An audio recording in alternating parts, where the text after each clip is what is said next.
Hey everybody, welcome to another recording and of the Old Man Running podcast. Sam and I are with you today with a special guest. If you don't recognize that face, you will afterwards because you're going to go right to his YouTube channel and start binging on it because he has some of the best running content on YouTube. Andrew Yes. Snow, can you introduce yourself, Andrew? Sure. There's loads of ways I could introduce myself. I'll give you the short one. I've been running my whole life. I'm coming on 39 pretty soon. I started running when I was 11 and never stopped. Wow. It was, cross country, indoor, outdoor track. And then after college, I went to the roads and did half marathons, marathons, and then it kind of evolved into ultras and on the trail in the mountains. And that's what I do now. Basically exclusively ultras on single track trails in the mountains. That's what I personally love. But I coach people on anything from, I have a couple 800 runners, but mostly 5K through ultramarathon. So distance runners, middle distance runners. And the approach that I have that we could dive even deeper into later, but the basic approach that I have is sort of the overlap, the Venn diagram of three different things. And a lot of coaches will focus on the training because it seems like that's what a runner needs. Tell me what workouts to do, coach. So we do that too, but lots of coaches do that, and there's lots of different approaches. They all share some fundamentals, at least all the successful programs of all time in the book. I do break that down, like the history of training and extracting the fundamentals, but that's only one part of the equation. There's really three parts to a breakthrough in your performance. One is your training, and I believe that that is the third most important of the three. The other two are how is your health? What do you put in? So what are you eating? Are you sleeping well? Are you recovering well? Things like this really do drive your ability to increase your volume, stay injury-free, stay light, run fast, be healthy, have longevity in your career, stay consistent, all of these things. And then even more important than that is like, why are we doing this? So you could call that mindset. And a term that I like that's maybe even more accurate is emotion set, because if you have a reason that's strong enough to do something, you'll do it. And there's no like motivation needed. You only need to be motivated if you don't really want to do it. So if we have a really strong reason that enriches your life so that you're not robbing yourself of other things that are more important, like time with your kids or quality at work or sleep or something like that, if you have strong enough reason that drives you, and you have a healthy body that can recover and perform well consistently over time, and we stack on superior training to that, that trifecta right there creates astonishing breakthroughs in your performance, where I've had runners who, probably the most standout case that I have is a runner who at age 47 took 55 minutes off of his marathon in 9 weeks.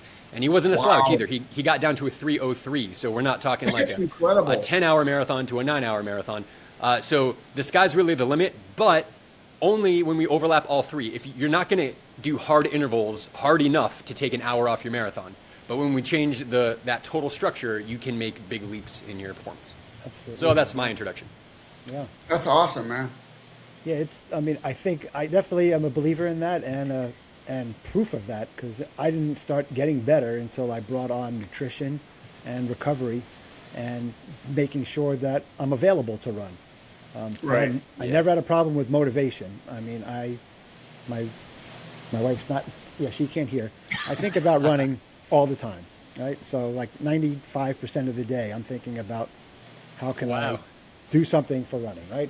We created this channel. I had a YouTube channel before, just reviewing recovery products. Started running myself 2017 after some health condition that forced me to get healthier, and running basically saved my life. Just Yes. getting back into a strength.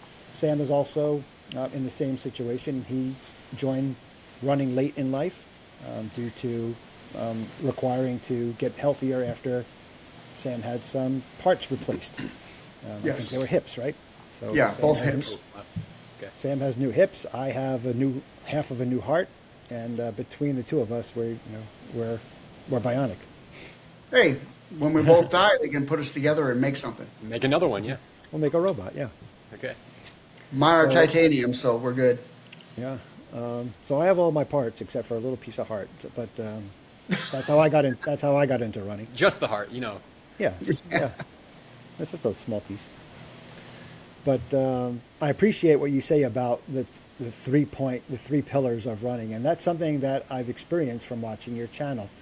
just looking at the playlists that you've created on Run Elite, I also am a big fan of that you replace the I with a number one. Let me ask you that. Why did you do that? Hold on a second. Are we talking about in Run Elite here? Yeah, yeah. Yes. That's a one, isn't it? Right, that's not an I, that's a one. We can roll with that if you like, but it's just the font. Oh, okay. Is it really? Yeah, yeah. I like it though. But My gosh. wait, hold on. That's a kind of cool thing for us to maybe even jump into. I want you guys to ask me whatever questions you want here, but I'll just make a little point on that. There's a part of our brain called the reticular activating system. Have you heard of this? Yes. Okay. So one of you, yes, one no. It's basically your selective focus. So there's a million things that you could focus on. Your heart's beating. There's a smell in the air. The air conditioner comes on. A car goes by. The light's on. You're itchy. You got like a million things that you could focus on. But of course, that wouldn't be an efficient use of our like CPU of our brain. So our brain knows what to focus on based off of what we believe has value. So like the best example I've heard of this is like when you get a new car. You start driving down the road and then now you see your car everywhere. They were there, but you see them because you now associate value to that thing. So I think it's kind of cool. You saw one on that. I actually haven't heard that before, but it's really cool. It just shows, I'm not exactly sure what it shows. We don't need to like dive into it as if I know, but it just does show like a selective focus. It has the ability to govern like what we see and what we focus on. And that can be very important for our training. Like, do we focus on what we want or do we focus on what we want to avoid? And the truth is that most people, not just in their running, but with finances, relationships, health, everything, it's like if you ask someone what they want, they'll tell you what they don't want 9 out of 10 times. Yeah. And it shows where their selective focus is. And part of the way to like break through in any area of your life, I believe, is cultivating that selective focus to be on what is wanted, not on the absence of what is not wanted. So little comment on that. I thought it was fun. Okay. I could have sworn it was a one, and I was waiting It looked for an like it. amazing story. That's what I focused on too. I'm here for you. You're number one, and that's why Yes. elite. You know, you can only be one elite, and that's why there's a one. I love it. It is. It looks like a one to me now that I'm looking at it. Yes. We'll take it. It's not the Mandela effect, but it looks like a one. Okay. Awesome. So there you go, guys. Myth busted, right here on the channel. If you thought it was a one, it is a one. It is. That's it. If you're Looks number like a one to one. me. Yeah. Yes. So, what was your impetus of starting the YouTube channel? You've been doing this for about 5 years or so. You have, I think I recorded about, I counted about how many? About 100, over 100 videos, 176 videos. Oh. When did you? I know when you started it, but why did you start it? It just seemed like a good long-term idea. Yeah. So you can have a lot of information. You could be the best in the world at teaching whatever, whittling, whatever it is. And if you're just like in your house, nobody knows. And then you can call out to the world and say, hey, I know how to whittle really well. Come one, come all. And people are like, what? Huh? But in the long term, if you just provide a lot of value, then there's a number of things that come from that long term. From a business point of view, it's called content marketing, right? Instead of just like running ads or something like that, you just give value and grow an audience. And naturally, the people who resonate with your value will want to watch more, reach out to you, all these things. So from a business point of view, it's a long-term approach. Can't do it quickly. It takes years to build something like that. But even more importantly is that it's timeless. It's a way to give contribution. Like I think when we get to the end of our lives, it's nice to have the things you want, do the things you want, experience the things you want. But like really when we leave, we don't get to take it with us. We get to take who we've become with us, and you get to leave your contribution. And YouTube is pretty cool. Assuming YouTube sticks around, it's the second biggest search platform in the world next to Google, I believe. It still is. Yeah. And doesn't matter if I'm sleeping, if I'm traveling, or if I'm dead. You can still give a value, and I think that is a really cool thing. So that's why I started it. Yeah, I appreciate your answer. The same reason why Sam and I started All Men Running. We needed an outlet to share what we've learned in the years of our running experience. Mostly because we started late in life, and some people didn't start running when they were 11 years old. At 11 years old, the best thing I could do was kick a ball, I think. I was an excellent kickball player. No, and I'm retired military, so we had to run. It was, I wouldn't want to say forced, but you had to run. You had to do rucks and all this kind of crap. And I hated that. Yeah. But now I'm doing it on my terms. Yeah. And it's all the difference, right? So Big time. you could go out for a 5-mile run, and if you have to, versus if you choose to, it's the same 5-mile run. You moved your feet the same, your heart rate went up the same. It's the same training effect, yet one of them is sustainable indefinitely until you just change your mind. One of them, you can't wait to stop and get out of there. So which one are you going to stick with long term? I mean, obviously, the answer is the one that you enjoy. But when you stick with it long term, Right. you'll get a superior result. So, and even if you got the same result, so Sam, even if you had to do those runs versus wanted to, you might still get the same time on the clock, the same training effect. I don't think you would, but even if you did, No. still, then you get to the end of your life or the end of your running career or the end of the year, and when you look back, it's like, which of those lives did you want to? Which one is the life you want to live? Right. So if we have to, not only do we probably get an inferior result, but it doesn't matter, because if we believe that the process is the goal, we can talk more about that. I believe it is. I think most people acknowledge that to a degree. Then having to do something just feels yucky. Who wants to live their life having to do anything? Right. Right. So you're saying if you really want to, the experience and the benefit you get is going to be stronger than if you go at it with a remorseful attitude. Well, it's because it's your choosing. You want to do it. That is the Instead of result. You have to do it. Yeah. Yeah, so that is the result, right? So I think, Scott, what I'm hearing when you say that is like the result, and we'll say like the objective result, like the time on the clock or the distance run. I would say probably it's going to be better when you're doing it with joy, and you want to probably. But even if you got the same result, then it would be, you say like the result you get, but I would say the result you get is how you feel in your life, like the experience of your life, not on the one day, the time on the digital scoreboard that nobody cares about. Nobody cares. Absolutely. Yeah, right. So, I Couldn't mean, would agree you with rather? more on that. Would you rather run like I don't know what your guys' times are. You don't even have to share them here. But like someone who's like wanting to get a sub-3 marathon, would you rather live a fulfilling life that is healthy, where you progress and you learn, you connect with others, you have great experiences, you execute intelligently, and you run really well and run a 3-hour flat 30-second? Or would you rather have to run, alienate your family, underperform at work, be tired all the time, be miserable, not like the training, get over injury after injury after injury, push really hard and get a 2:58? It's like, which one of those? Yeah. The time is not the goal, and I think Absolutely. I make it kind of extreme like that because it's just so easy to see that the time is not. Get the time also, get it. Like that's why we're here, to like achieve and do things. But if you don't like who you're becoming in the process, that's like the difference between success and fulfillment. You can be successful, but how many successful people, God forbid, like delete themselves? People with lots of money, lots of fame, because they weren't fulfilled. That's well said, Andrew. Well said. Yeah, Sam and I often talk about the hardest part of the training is really just getting to the starting line. And not necessarily the hardest part, but that's the fulfilling part. Going through the training, the recovery, overcoming the injuries, and being ready to go.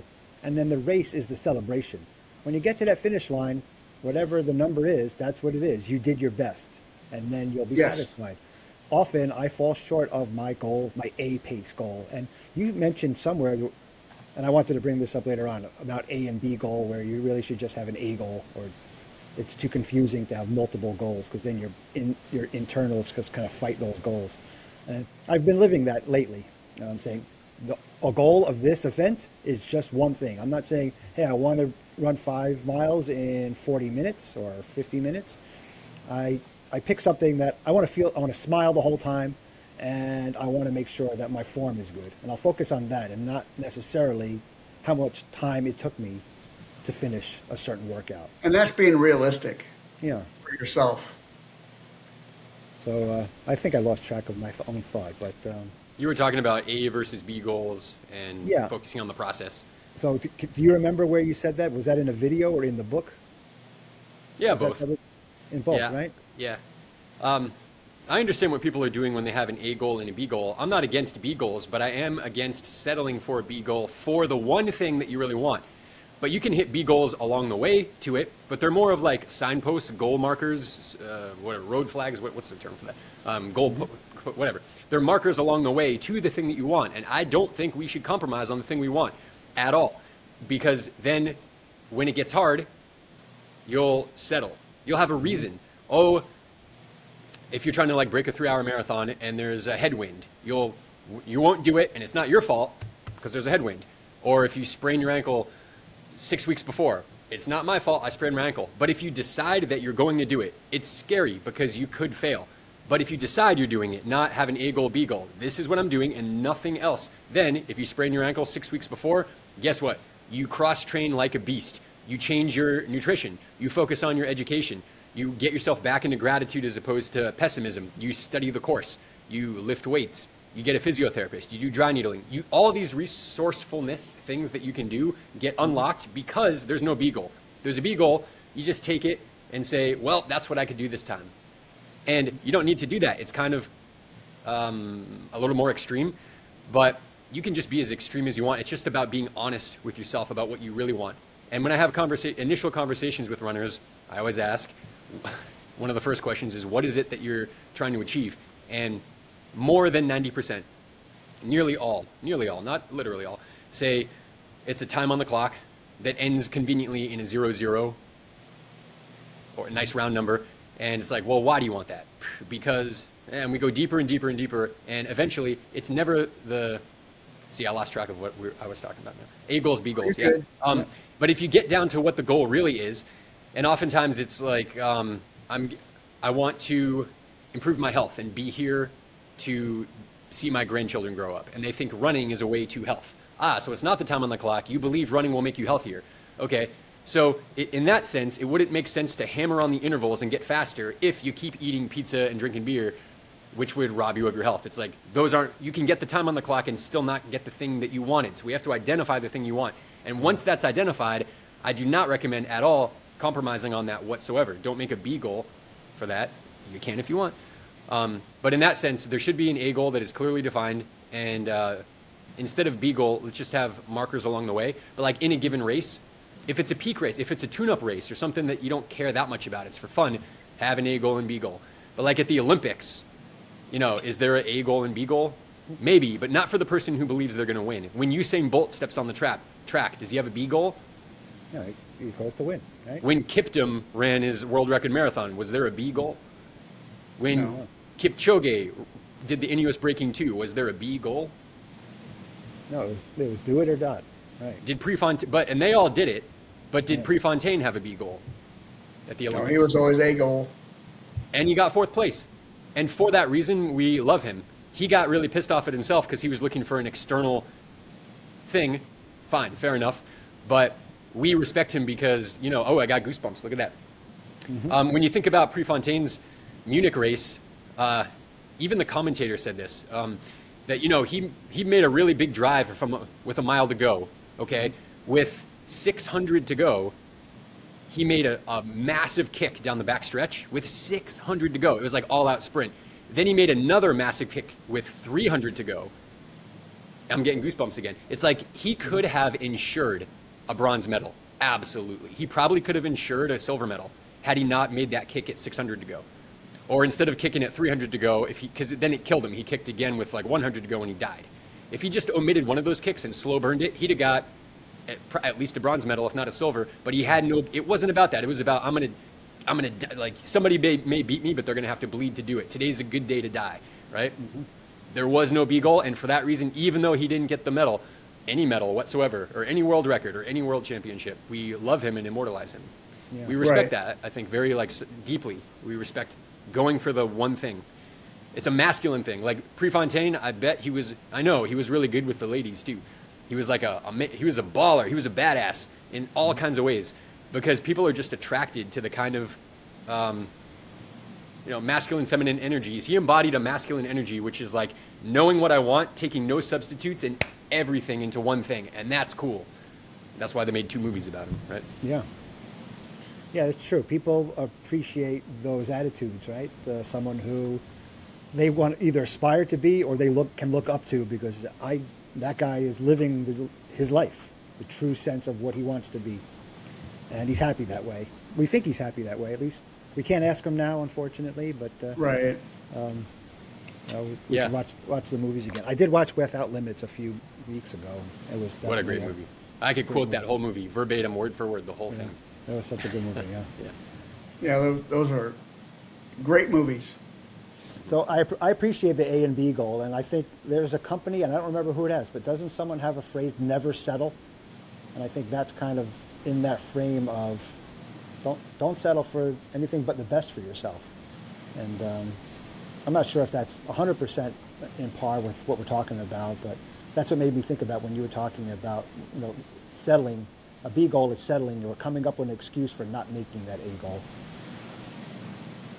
Yeah, and the way that you show up when you make a decision, so never settling, like what does that mean? If you're really not going to settle, if there's like a short-term and a long-term approach to this. Let's say, I mean, you can pick an industry. My brain is kind of going to like dating right now, because settle is like settling down, but it could be with anything. It could be with finances, but running, anything. Let's say you want to make $1 million. Is it settling to make only $500,000? It's like on what time frame? Because if someone said they want to make $1 million in a year, and then they made 500,000 on their first day, and you ask them, "Did you hit your goal?" No. So did you fail? I mean, the way I phrase that, it's kind of easy to see you're succeeding. But a lot of people would, when it comes to running, okay, let me change the analogy. When it comes to running, I'll ask this often. Someone is like a 4:30 marathoner. They want to run a 3:15 marathon, okay? And I say, what if you made a lot of progress and we measured 4 months from now and you ran a 3:25? You gave it everything you got and you ran a 3:25. Is that success or failure? And 75% of the time, maybe more, they'll say, well, I didn't hit my goal. That's failure. I'm not happy with that. Wait. Hold on. So in 4 months, you can go from a 4:30 to a 3:25, and you're telling me that you're not fulfilled by that? Nothing will fulfill you. Nothing. All it means is that we measured prematurely, because train for another 3 months or 6 months or a year or 2 years. 100%. And then, so if you measure your success, even the A goal, if you have an A goal, if you run a race and you don't hit that A goal time or distance or place or whatever it is, who cares? You measured early. If your belief is that I will not settle, therefore keep going even when in the presence of evidence that shows that I'm not at my goal, that is not settling. But we have to release the time frame, because maybe it'll take another month, maybe it'll take another year, or maybe it'll never happen. And because look at Kiptum, what just happened. You guys are aware, I'm sure. Yes. So for those, maybe for people who are listening who don't know, Kelvin Kiptum just died in a car accident, age 24, world record holder, almost certainly going to break 2 hours in a standard race, and almost a shoo-in for the gold medal at the Olympics, which is saying a lot because he'd be racing Kipchoge. But I think we all kind of believe he'd have won, including Kipchoge. Yes. So, Absolutely. but look at that. He never got. Did Kiptum ever even toe the line at an Olympic event? Never. Did he ever get a gold medal? No. Did he ever get a world championship medal? No. None of these things. He did get the world record, pretty cool, but only recently. So he never made it to the finish line, let alone the start line. But when we think of Kiptum, did he fail? No. Hell no, like not even a No. question. So there's absolute proof that not only is the end goal not the goal, there's proof, right? What else do we need? But it also means the A goal is nonsense, because he never even he never did the A goal, yet we still honor him. He will forever be remembered. I mean, it's quite dramatic. They'll probably make movies about him. And the A goal not only wasn't hit, but never even attempted. A goal, B goal, whatever. It doesn't matter. It's who you become in the process. Yeah. But who he became was focusing on the A goal, not a B goal. So that is, arguably, you could say, that is a success. Who you become in the pursuit of the thing that you really want, without lying to oneself or others. That's kind of it. And then who you become is the prize. And then if you get the A goal, cool. Awesome. It's like the cherry on top. Yep. It's about the journey. And I think Sam and I both, we love the training. And Right. the way I look at it is, I have a goal, but I'm not so steadfast on, achieving that goal. if I've done the training right, if I've slept well, if I've recovered well, if I followed my nutrition plan, then I know whatever that time is when I cross that finish line is the best I did. And if I feel I did the best I could, then I met my A goal, to me. Because what else can you do? Right. I'm not Right. going to complain. Oh, I wish I was faster. Right. Right. Right. Yeah, sure. I wish I was faster, but I'm not. I'm as fast as I'm going to be right now. I will get faster, and I am getting faster, even in the age that I have. I mean, every marathon except for one, was a faster time frame. The only one was New York when I got hurt and I had to walk up Fifth Avenue instead of running up Fifth Avenue. But other than that, I've always improved my marathon time in the 7 that I've done. Wonderful. That's a good feeling, huh? Just Yeah, it's great. keep Yeah. PRing. And Yeah. there's not much reason why a person can't continue to PR pretty late into life. And people like to argue this because you say, are you really saying that someone in their 30s, that someone in their 60s can be as good as they were in their 30s? Yeah. I've got a great video on this, which maybe we put in the show notes after this. It's called Age Isn't the Limiter of Performance That We Used to Think It Was. There's 2 on this, actually. And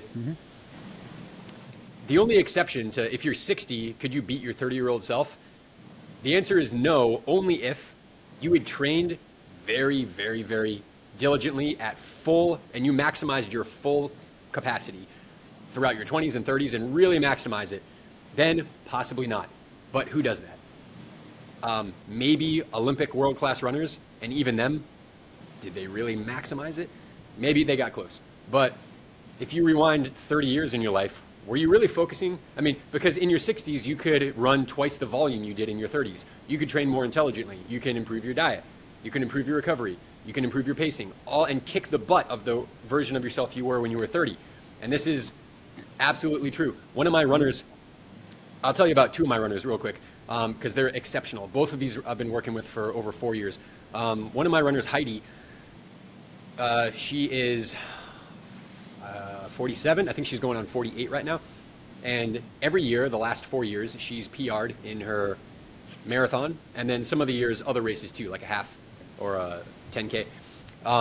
But recently, her most recent marathon, at age 47, she took off 20 minutes from her lifetime PR that she set when she was 27. And Wow. she was training seriously this whole time. She ran competitively. She's very consistent, runs about 80 miles a week, every week, Jeez, 80 miles? year round, and does Pilates and strength training and goes on walks and has a very clean, healthy diet and does her strides, because she sends me her training every Monday for years. And I see it. It's like clockwork. And still, she took 20 minutes off at age 47. Now, we're not supposed to run faster at 47 than we did at 27, especially if we've been training well that whole time. She did. Yeah. I'll tell you about one of my other runners, Tim, who's 52. We've been working together 4 years as well. He started at a 2:53 marathon. We got him to a he started at 2:55, I think. We got him to a 2:53, a 2:48, 2:43, and now sub 2:40. Each year as he gets older. So he's older, he's 52, and he's beating his 48-year-old self and his 30-year-old self and his 20-year-old self. And he got, 2 years ago, he got a 10K, lifetime 10K PR, and he used to run the 10K on the track. And he was like 49 at the time and got a lifetime PR. What? You can run well as you're older. You can run really well, and it improves as the distance gets longer. So if you look at the stats in ultra running, once a year, Ultra Running Magazine publishes like the world rankings and all sorts of events. And in some of the events, the number 1 in the world, above everybody else, is 50 years old. That happened this past year in 2023. You can be ranked number 1 in the world at 50. And most of the top rankings are people in their 40s. Some of them in their late 30s, almost nobody in their 20s. So like as the distance increases, and a lot of like adult runners are marathoners, being able to like slowing down as you get older is less and less and less relevant. But I'll tell you why. Like the main reason is because as you get older, a 60-year-old is more likely to have 60 years of accumulated abusing their body, drinking booze, eating bullshit food, putting on extra weight. You're more likely to see a 50-year-old who's overweight than a 20-year-old who's overweight. I mean, these days, I don't even know, but traditionally, right? Because so that person, they will run slower almost ubiquitously because they've been undersleeping, complaining, stressed out, for 50 or 60 years. The 20-year-old hasn't. So the 20-year-old will likely beat them. But if at 60 you don't do those things and you take care of yourself and you don't carry that accumulated toxicity and baggage, you can run very fast. Yeah, I think both Sam and I are experiencing that. We are. We started late, but between my first marathon and my last marathon, there's a difference of almost an hour. Yes. And now, What was the time Good gap job. between those two, the first and the last one? my very first marathon was 5:03. I mean, what was the date? The date was, I'm sorry, that the was year. it was in the fall of 2018. That was my first Okay. marathon. My last marathon was CIM in December, and I did 4:23. Yeah, man. So older awesome. and faster. Older Yes. and faster. And I still have Yeah. aspirations to make that first number a 3. I don't, 3:59:58 would be fine. I don't want to beat it by 1 second. I want to under 2 seconds, and I'm good. That's my lifetime. I don't want to eke by, because then. So yeah, so I do have aspirations for sub 4, and I think I could do it based on the training that we do. Both Sam and I run 30, 40, up to 50 miles a week. We're both fairly injury free because we have the experience of not getting injured. Right. If I feel a niggle or some kind of issue, I usually take care of it right away. I generally regularly get either massages or some kind of leg revival from a PT. I have a massage gun, a foam roller, a cold plunge. Oh, I loved your chapter on cold plunging. Cold Yes. plunging, all right, high level stuff you got going on there. Yeah. So yeah, we take care of ourselves, and because we Yes, have to. we do. Our bodies are they're not brand new, so we have to. We're held together with duct tape and Elmer's glue. And I really metal, think metal that's pins in a, some cases. Yeah. Yeah. that's a big plug for the mature runners, because we recognize, this isn't right, or I got this pain here. And when we're done with our long run or whatever, we take care of it. Yeah. And we might modify for the next few runs and not go bust ass like a 20-year-old would. Yeah, and both as coaches, Sam and I, we also, we can give that experience. But most of the time, if I have one athlete who is young, is in their 30s, and they're much faster than me, and it took a little bit for them to trust me, because they said, Scott, you're a runner, but you run a marathon in 4 hours. I run a marathon in 2.5 hours. I must know more than you. And it was a conversation that was kind of touchy at some point, but I can imagine. you know, Yeah, it's like I interesting. got- It's not true that the faster runner necessarily knows more, because if you look at coaches, you don't necessarily need a coach who's faster than you. Like Renato Canova, the pictures I've seen of him, he's one of the world's most successful coaches, and he doesn't look like he's a very fast runner. I think of like gymnast coaches. Like one of the most successful gymnast coaches was the guy who coached the U.S. women's Olympic team in '96 and for like decades before that. I think there was some kind of scandal later on, but anyway, he was a successful coach, but he was like a pudgy old dude. He can't do those backflips. It doesn't matter. It's a different skill set. yeah, because the coaches in those, it's up here. It's like what you It's said knowledge. earlier. It's telling you how to think. Don't get you excited about the efforts and the workouts, and if you see someone begrudgingly do workouts, then that's something that a coach is going to be able to talk to them about. Can I teach you how to move your feet faster? I can tell you about the benefits of cadence, but I don't really I don't know if I could tell you how to move your feet faster, Yeah. per se. Yeah. You already know how to do that. There's a lot of, each coach is going to resonate with a certain kind of runner. So it's like, are there good coaches and bad coaches? I guess so, but like most are good, well-intentioned, and they're just going to resonate with a certain kind of runner. But there's a metric. I want to be like a little careful here, but this is interesting. It's also a good talking point for us here, is that just from like a physics point of view, I did come across a website, which I won't name. I don't even remember it really, so I couldn't name it. But I've heard this concept a lot, that running is, you want to push off the ground, because here's the ground, we're running, so you want to push off the ground so that you travel further this way. And I've even seen an entire coaching program that was based off of that made the claim that you want to strengthen in the horizontal plane because what causes running motion is friction between your foot and the ground pushing like this.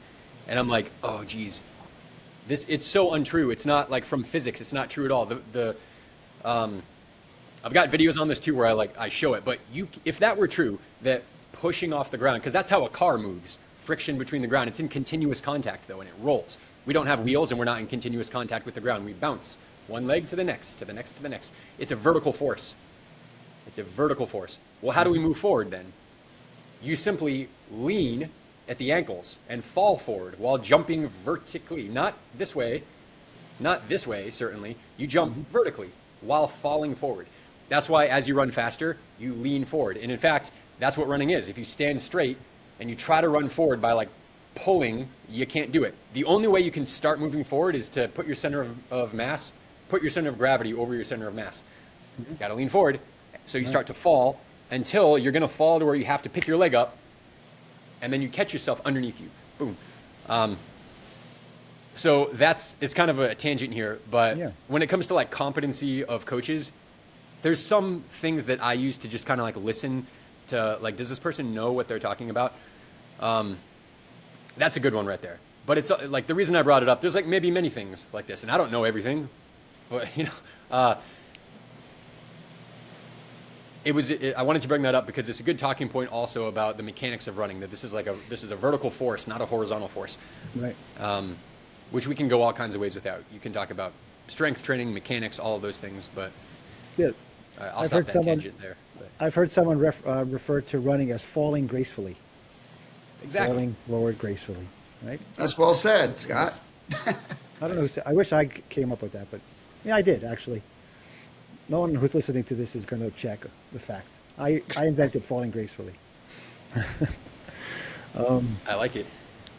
So we both enjoy helping other people. Right? As you get older, and I think I probably get this from my wife, who's a life coach. You have so much knowledge in your head, and you at 39 have a lot of knowledge. And like you said about creating the YouTube channel, you want to share it because that's somewhat of your legacy. And it feels good to make someone a better person. I can't train someone to be a better financially. What can I help them do? I can help them be a better programmer because I'm a programmer. But my affection, I don't love programming as much as I love running. So that's what I gravitated towards. And that's why we became run coaches, because we want to give back. And it's such a rewarding feeling to get a high five from a runner. Today I had the benefit for the first time. I ran with two of my athletes. I only have about 5 or so right now, and 2 of them joined me on a run today. And the thought was, I want to be a coach today. I don't want to just go out and do 5 easy miles. So what could I do? We passed a hill. And I said, you guys want to do some hill sprints? And they're like, what's that? I said, we're going to run up that hill as fast as we can. Gradually. We're not going to do it initially. We're going to jog up the first time. But by the 3rd one, we want to go a little bit faster each time. And when they were done, they thought, this is the best workout I ever had, because I would have just ran past that hill. And I got so much more out of this 5-mile run because we decided to make a left and run up that hill. And that just made me feel really good that he took the time to say that and give me a pound at the end and said, I want to work out with you again. I know you're building workouts for me, but you pushed me today. I ran faster than I normally do. Good for you, Scott. I feel good about it. I'm not saying this to pat myself on the shoulder, but I'm saying what a coach does for their athletes. And then I knew we were talking to you, and I said, I'm going to have the best day ever. Oh, yeah. So that's the difference of, like Sam and I were talking at the beginning of this, the difference of having to do something and getting to do something. If this were a job, if coaching were a job that you didn't want to do, you probably wouldn't have done that. You'd be just looking at the clock, wanting to get back as soon as you can, so you collect your check and get out of there and then do the things you really want to do, like drink beer or whatever, But when you enjoy the thing you do for the sake of doing it, that sounds an awful lot like the process to me, and you show up differently. Yeah. And through that showing up, people can feel it. We know. Yeah. You know if someone's there. If a used car salesman is trying to get his commission or trying to get you the right car, we're not stupid. Yeah. So right. The enthusiasm comes through. It's certainly people could tell that, I want to be there. One thing, and you're able to influence them because they have rapport. They feel they can trust you, and so you can actually have a relationship that's meaningful. Right. Because you love it. You chose to do the thing you love. Yeah. And Okay. also, I put my foot where my mouth is in the sense where I didn't just go tell them to run up the hill. I did it with them. Right. Yeah. So You got to lead by example. So that was just today. That was a rewarding experience in my short, months of coaching was today. That's awesome, Scott. Good for you. Thank you. Yeah. So there you go. Now, so far I'm looking at the list of things to talk about, and we only talked about one of them. So we can have a part 2, or we can just ask you a few more questions. Yeah, go ahead. Pick whatever you want. Random is okay. Yeah. So what did I write down? I'm looking at my notes. We already talked about how you started Give running. me something that maybe you haven't asked other people who have been on your show, or something Okay. that is like controversial, or Okay. something that the answer may This not is be kind of known. this is Trying to kind of think of it. controversial, and it's told Okay. everywhere. Okay. I'm positive 80-20. Oh, 80% of your runs need to be easy, 20% hard. Some people don't believe you. They say the only way I can get faster is to run faster. I don't practice to run slow, so why would I run slowly? yeah. What would you tell an athlete that says, I want to run 7-minute pace. I don't want to run the 8:30 pace Sure. that you told me to run. Well, I'd tell them, go ahead and run 7-minute pace, but I'm going to catch them in their own logic here. Here we go. Ready? Let's say someone's running 25 miles a week. Let's even say 30 miles a week. All right? And they say, well, I want to run those 30 miles a week at 7-minute pace because if I want to get faster, I should run faster. I wouldn't necessarily argue with that. I'd say they're probably going to get injured, burnout, or plateau if 100% of their running is done hard. But there is a good point that they're making. Okay, so you could run all 30 of those miles at 7-minute pace. Go ahead, but let's compare that with we're going to clone you, make another version of you, the version of you who runs 30 of those miles at 7-minute pace, but also 70 miles very easy at like 14-minute mile pace. Now, both of you did the 30 miles at the 7-minute pace. One of you did an additional 70, stupid slow easy, almost a walk. Which one, assuming that you sleep and eat well to recover, which one is going to beat the other one in a marathon? Yeah. Kind of Second obvious. one. Which one is also going to be more likely to get injured? Yeah. The first That's one. self-explanatory. Yep. Yeah. Yeah. So it's not like running fast is a bad idea. It's a good idea. And that's why one of the distinctions that I have in the training model that I teach, which I call the triphasic training model, just because there's 3 phases. And this isn't anything new. It's just I'm describing it in a way that a lot of people miss, is that base training is the most important. By far. Period. No workouts needed if you really master your base training. Workouts help later. But in base training, it's not, a lot of times runners kind of assume, because it makes sense, foundational base training, let me just run easy and build up my volume and then cash it in for speed later. Okay, that's better than just training the same all the time, sure, because that's a form of periodization. But base training doesn't mean running easy all the time, because that runner would be right to say, well, I want to get faster. Why would I run slow all the time? Yeah, they're right. So base training isn't that. Base training is non-specific running. So if you're a marathon runner wanting to run 7-minute pace, what's non-specific to that? Like still running, but non-specific. Might be running 11-minute miles and building up volume. Okay, that's non-specific, but it helps. But what else is non-specific? Running 15 miles, but won't I get injured or burnt out? No, not if you only do them 100 meters at a time and then take a break and do 100 meters at a time and take a break and do 100 meters at a time and rack up a giant bucket of, these are called strides, rack up a huge bucket of these every week, every month, for 3 months or 6 months. Now you have a big aerobic engine and you have a neuromuscular development from accumulating speed. None of it was hard. It was easy because the easy running is easy, provided you increase slowly. And the speed work is easy because they're so short, even though they're fast, they're so short and you take breaks. So it never gets hard. You just accumulate volume. And in that sense, 100% of your running is easy. 80% of it is slow. 20% of it is fast, but it's still easy. And in that sense, when we view it that way, 80-20 makes a lot of sense. Yes. Wow. And I'll tell you, the main thing with 80-20 is that the key to that is the 80.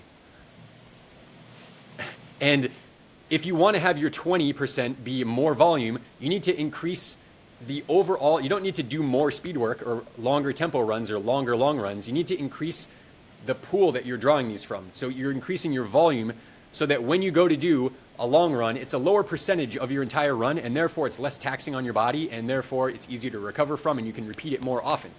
Perfect. Yeah. So that's like 80-20 makes sense in that way. Yeah. So That's excellent knowledge, man. It also doesn't mean run hard 20% of the time and easy 80% of the time. It also means over the grand course of a season. And in fact, for most of your season, it should arguably be mostly easy. But then at the end of your season, you might do a handful of workouts that are really giant, really big, and really tough. I call these your workouts that exist in the specific phase. And these workouts are baller. I give examples. Since Scott, you've read the book. Do you remember I put the training of Abel Karui and Moses Mosop, who broke the world record at Boston, and I think it was 2011. Other runners too, but we can actually see their training month after month leading up to world records and world championship wins. And before that, they're doing base training. Like everything's easy, some speed, but it's easy. And then as they get close to the race, they're doing these monster workouts that are like 2 workouts in a day. So let me give a couple examples. One of their monster workouts, both of them did this, was 24.9, we'll call it 25-mile run at marathon pace plus 10 seconds. So almost marathon pace, but for 25 miles in a training run. For goodness sake, if you can do that, you're probably about ready to hit that marathon pace. But problem is, how many people can do a 25-mile marathon pace training run, or just shy of it, and not be totally spent and have to recover and be sore and not be able to sit on the toilet seat? And it's like these guys, they did that, but then they went out the next morning and ran a double, and then again and again. And they just kept their volume up because they weren't killed by it. It was just a nice training effect that was pretty big. But because of their consistency and their volume and their speed development, it didn't kill them. It was just a big training effect. So we got to build up a foundation that's big enough that allows us to capitalize on the biggest workouts we can do without blowing ourselves up. That's what a foundation is. Okay. Yeah, and that's the base. That's the base phase. You can't go out and do that, in week 3. That's something that's going to happen down the road, right? Right. Because if you try to, you'll either, one of 2 things would happen. You would try to run that pace, but you wouldn't be able to hold it for 25 miles. You would hold it for 8 miles or 9 miles. And what does running 8 miles at marathon pace have to do with running a marathon at marathon pace? Not much. But what does running 25 miles at marathon pace have to do with marathon pace? Quite a bit. So if you try to do it early, you won't be able to do it in a specific dose. It's not specific. What does running a specific marathon pace for a handful of miles have to do with running it for a marathon? It's not that specific. Second is they either wouldn't be able to complete the distance, or if they did the distance, the pace would suffer dramatically. And now they're training a non-specific pace, and they're burning themselves out, and their injury risk goes sky high. And then you risk like endocrine system burnout, chronic fatigue, injury, mental, emotional burnout, all sorts of things. So that's why you can't do them too soon. You have to build the foundation. And once you start doing those hard workouts, you will start getting fast. It works. It works for about 6 weeks. And then you start to plateau. So we don't want to start peaking when our race is months and months and months away, because you can't. You'll get better, and you'll see your times getting faster, your heart rate will go down, everything, you'll feel you're winning, and you think you can just keep that up for 12 weeks, 20 weeks, a year. No, you can't. You'll plateau. This is remodeling. Like if you break your arm, God forbid, if you fall and break your arm, the doctor puts a cast on you for how long? Yeah, 6 weeks. Yeah, 6 weeks. So both of you talked about procedures that you had. Generally, what was like the acute phase of recovery? How long was that? Well, for my hips, it was months and months. Okay. Yeah, mine was. These are a little like complicated, so maybe that was. Yeah, they were. When I got my second hip replacement, it was close to a year. Okay. So sure, if you break a bone, how long is it casted? 6 weeks. We kind of understand. Right. If you cut yourself really bad until it's totally healed, it's about 6 weeks. Why? That's about how long it takes. Assuming you're not getting in your way with nutrition, that's a big one. That's how long it takes. So that's how long it takes to remodel a certain tissue or neuromuscular intervention. You can maximize that in 6 weeks. Then what do you want to do? You have to have a new stimulus. Otherwise, you just plateau. So how do you have a new stimulus? You got to change the workouts. But you already did hyper-specific workouts. So how are you going to change it? You're just going to do more? Well, good luck before you burn out or get injured or plateau. So you don't want to do hyper-specific workouts too early, because they'll get you peaked, and now you're plateaued. And the only way you can get better is to do more. and more and more. And that's going to pop, my friend, eventually. It will. That's why we get injured. So we don't do that. You want to build the foundation, and then you want to stack support training on top of that. Then you want to take the last 6 weeks, and you do want to maximize those last 6 weeks and go big and really do ride that curve. And that's where like a massive breakthrough can happen. But we got to be mindful about this. And like hard, specific workouts early on will stagnate your they'll maximize your short-term progression, which is addictive. It's nice. It's like you get the short-term reward. But over the course of 6 months to a year or multiple years, it will stagnate your progression. Right. You guys keep talking. I have to plug this laptop in. Okay. I'll be right back. Yeah, my light died as well. Should have charged that up. I got mine plugged in.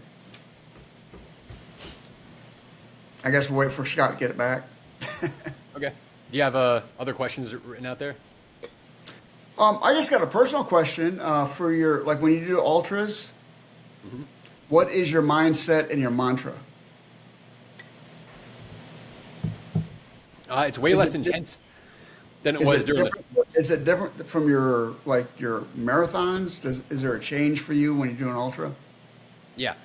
Okay. This is in long ultras. So maybe like 50 mile to 12 hour, it kind of starts around there.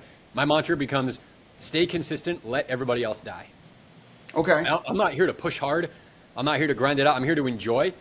I don't put pressure on myself. If I need to, I've only DNF'd once in my entire life, and I've been running for like competitively for like 28 years. Wow. Only one DNF. But I'm not scared of it. I have no problem pulling out of a race if I'm not enjoying it. If I don't feel like it, if I get hurt, anything like that, I'll pull out and I don't care. I just don't care. I'm there to enjoy and have fun. And my race tactic in these really long runs that take 12 hours, 24 hours, 98 hours, for goodness sake. When it's that long, I'm not racing it just for completion. 98, 200 miles, yikes. I just want to stay consistent, let everybody else die. I actually have a video on my YouTube from April 2023 where I did a 12-hour race, and it was a loop race.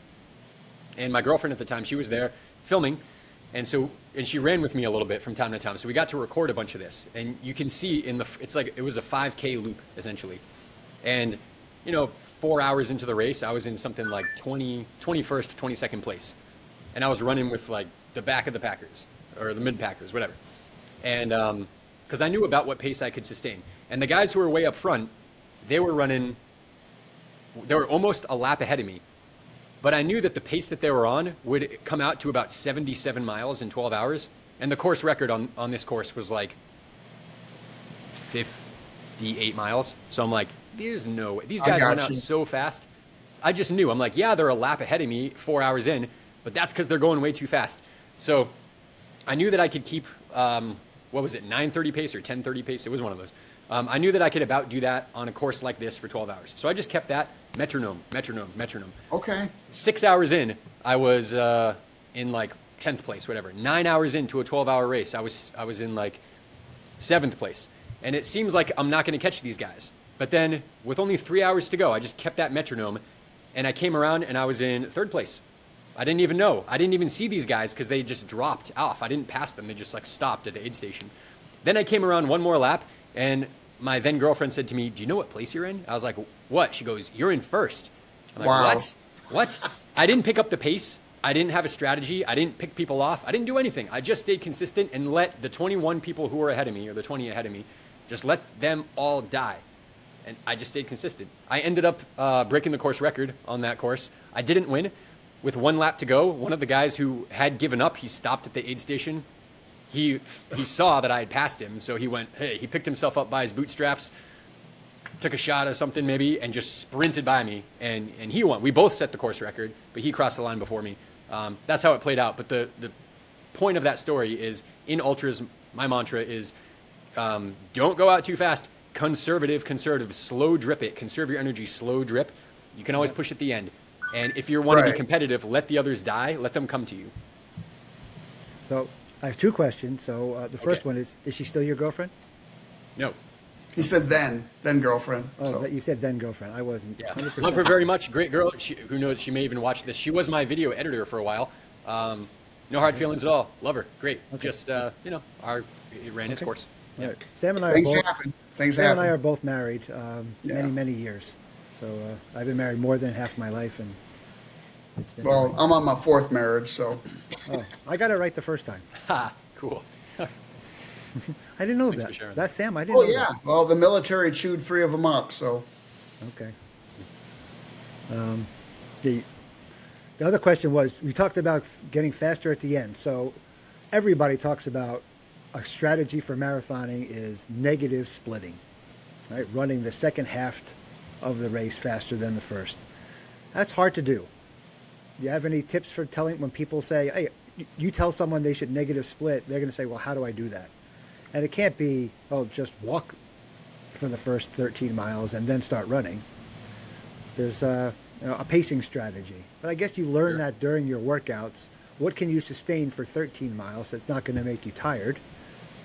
You're going to have practiced it before, so you should know what those paces are. And I guess that I answered my own question, really. Strategizing and looking back on your workbook and your work log to see what you can do.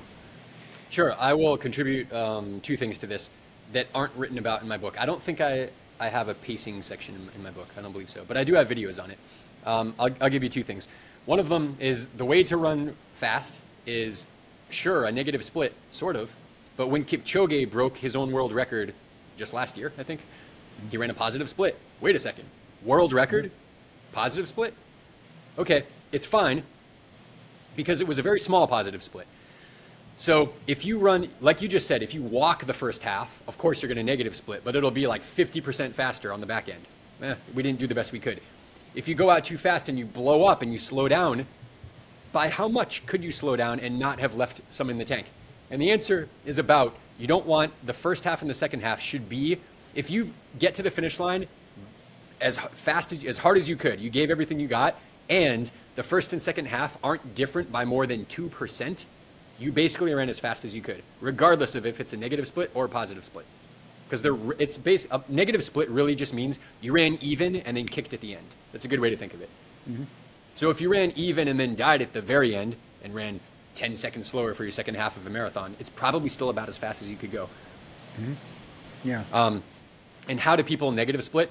This is huge. I've got a runner who, we got him a massive PR instantaneously with like hardly any training, simply by fixing his pacing.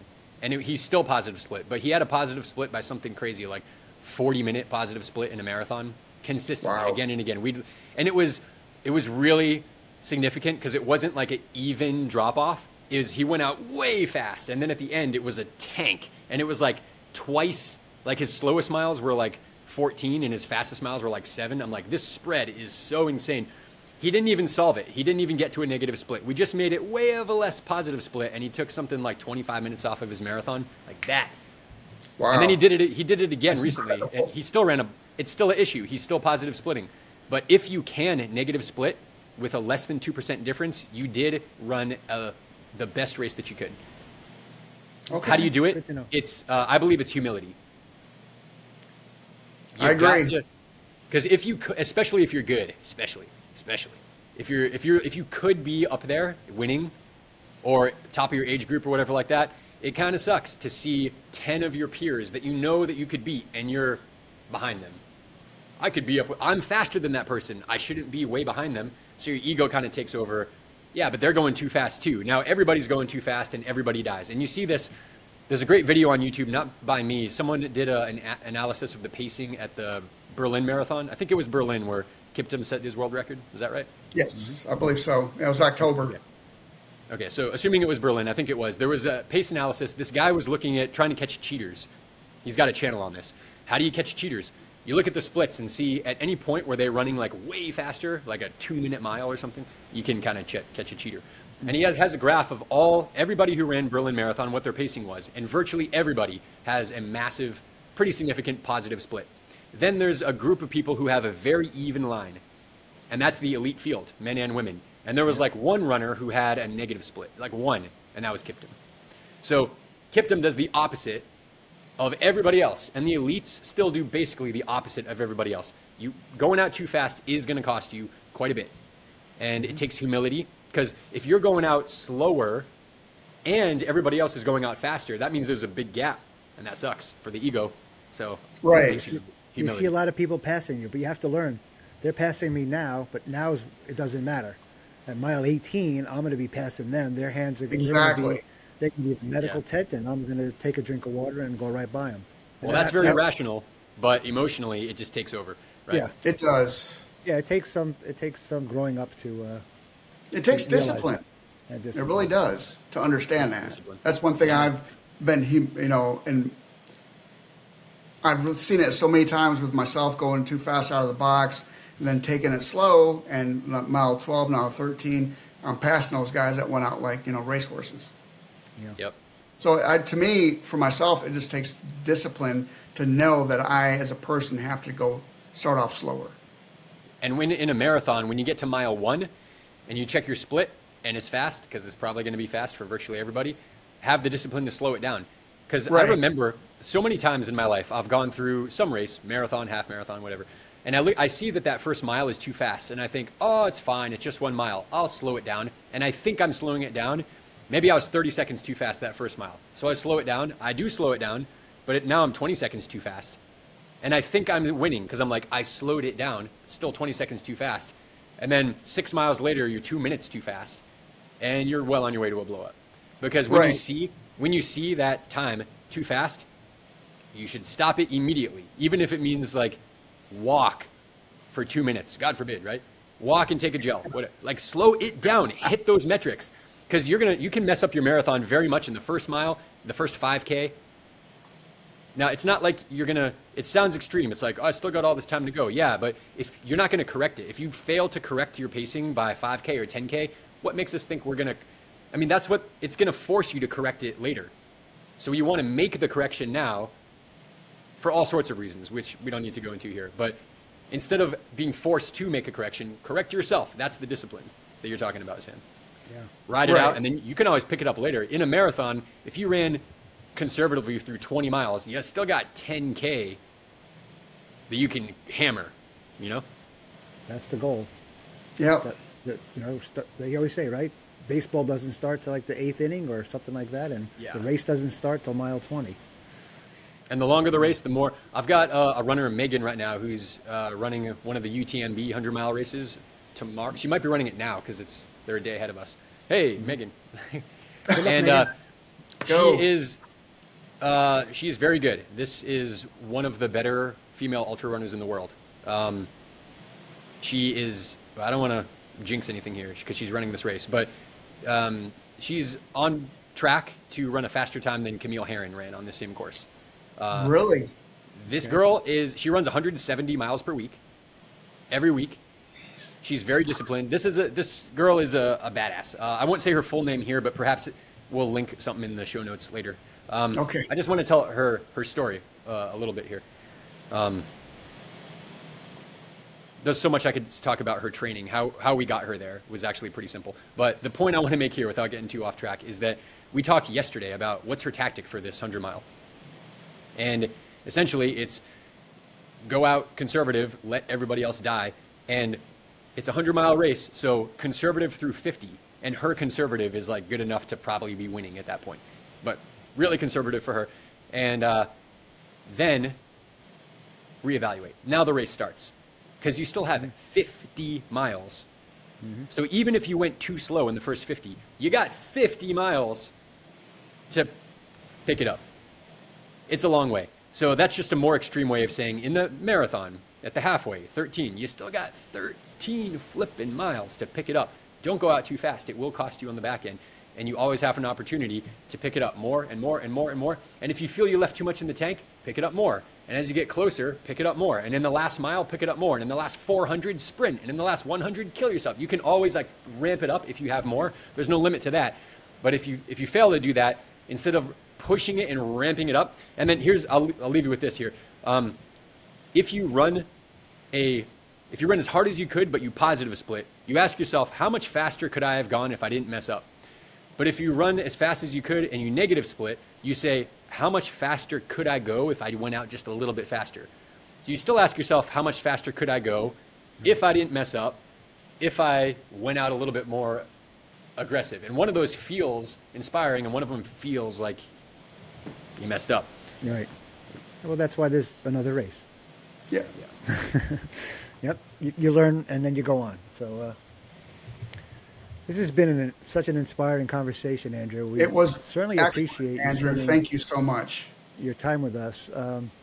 We might, if you write another book, we'll be happy to have you back. I don't know if you need to write another book, because by the way, everybody who's not who's listening, go get Run Elite, Train and Think like the greatest of all time.